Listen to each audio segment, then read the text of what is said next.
کیا اب جانتے ہیں کہ ایک ہی شخص نے پاکستان کی سیاست، معیشت اور تاریخ کی سمت بدل دی؟ ایک ایسا رہنما جس کے نظریات آج بھی زندہ ہیں، مگر جنہیں طاقت اور سیاست کی دنیا میں بھی بہت تنقید کا سامنا کرنا پڑا۔ آج ہم بات کریں گے ذوالفقار علی بھٹو کی عروج سے زوال تک کی داستان۔ لیکن کیا بھٹو صرف عوام کا ہیرو تھا، ایک ایسا لیڈر جس کی طاقت نے اسے انہی لوگوں کے لیے خطرہ بنا دیا؟ یہ نیا نقطہ آپ کو پاکستان کی تاریخ کو بالکل نئے زاویے سے دیکھنے پر مجبور کرے گا۔ نریشن: اگر آپ چاہتے ہیں کہ ہم پاکستان کی تاریخ کے ایسے دلچسپ اور متنازع کہانیوں کو اب تک پہنچائیں تو سبسکرائب کریں اور بیل آئیکن دبائیں تاکہ آپ کوئی بھی نئی ویڈیو مس نہ کریں۔ ذوالفقار علی بھٹو 5 جنوری 1928 کو لاڑکانہ، سندھ میں پیدا ہوئے۔ ایک بااثر جاگیردار خاندان سے تعلق رکھنے والے بھٹو نے بچپن ہی سے غیر معمولی صلاحیتیں دکھائیں۔ تعلیم کے لیے امریکہ اور برطانیہ گئے۔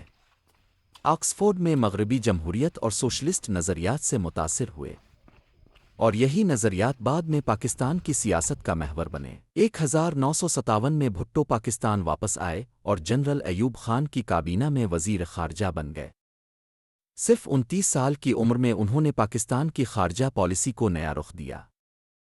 لیکن 1965 کی جنگ کے بعد تاشقند معاہدے پر اختلاف نے انہیں ایک علیحدہ سیاسی راہ پر لے آیا۔ 1967 میں بھٹو نے پاکستان پیپلز پارٹی بنائی۔ نعرہ تھا روٹی، کپڑا اور مکان۔ یہ نعرہ عوام کے دلوں کو چھو گیا۔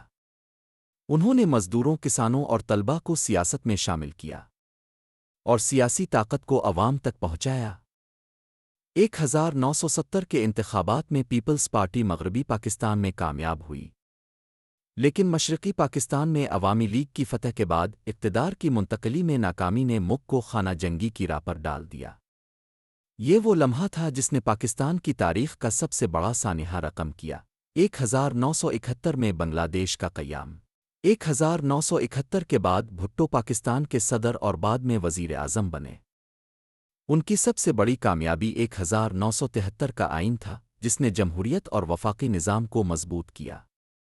انہوں نے قومیانی کی پالیسی کے ذریعے بینکوں، صنعتوں اور تعلیمی اداروں کو ریاست کے تحویل میں لے لیا، اور ایٹمی پروگرام کا آغاز کیا جس کا مقصد پاکستان کو خوددار اور محفوظ بنانا تھا۔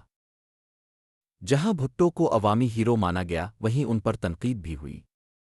اپوزیشن دبانے، میڈیا پر پابندی لگانے اور بلوچستان آپریشن کے الزامات نے ان کے کردار کو متنازع بنایا۔ یہ وہ پہلو ہے جو ہمیں بھٹو کو صرف ایک ہیرو کے طور پر نہیں بلکہ ایک پیچیدہ سیاسی رہنما کے طور پر دیکھنے پر مجبور کرتا ہے۔ 1977 کے انتخابات میں دھاندلی کے الزامات کے بعد جنرل ضیاء الحق نے مارشل لا نافذ کیا۔ بھٹو کو گرفتار کیا گیا اور سیاسی مخالف کے قتل کے الزام میں پھانسی دی گئی۔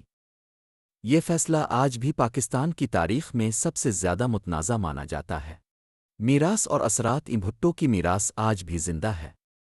عوام کی سیاست: 1973 کا آئین، ایٹمی پاکستان اور عوام میں یکجہتی کی سوچ۔ ان کی بیٹی بے نظیر اور نواسہ بلاول بھٹو آج بھی ان کے سیاسی نظریات کو آگے لے جا رہے ہیں۔ ذوالفقار علی بھٹو صرف ایک انسان نہیں تھے بلکہ ایک دور کا نام تھے۔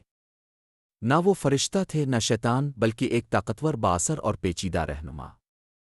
بھٹو کو مارا جا سکتا تھا لیکن اس کی سوچ کو نہیں۔ یہ سوچ آج بھی پاکستان کے دلوں میں زندہ ہے۔